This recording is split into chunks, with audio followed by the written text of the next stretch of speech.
Tsapanao ny fanirina izay misy anatiko ao, manosika idodododo hitady anao, maila kery ao mijery anao. Fifaliko ny anao izay asambatra anao ritiko, tsy nafiafy manome fianao no tiako, ianao mantsy no antompisiko. Hatramizay tsy fokom-bola natory, fa vao nahitanao de tafafo indray, nanjary rivotry ilay ny fiainako isanandro, miankina aminao fiainako.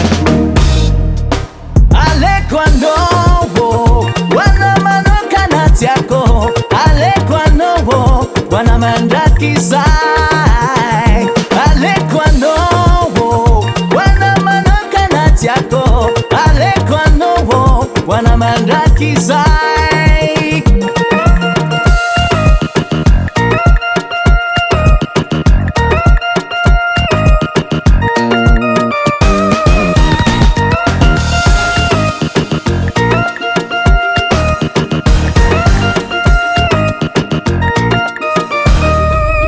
Ianao ritina arena tsy voavidimbolanao vinanao vina, manome asambarana sy fitsikina, masoandro mibalika manazava sarobidiny, kadetandrovako ny anakandria maso, masaropiaro ay ireo mpanao ankaso, iarakotsiny fafahavalo, raha ny fitiavako anao tsy to de tanisaina, natoandro na alina ka mandra maraino, na itety taona tsy ho isy ray sekondra, tsy ampitempo ny foko anao.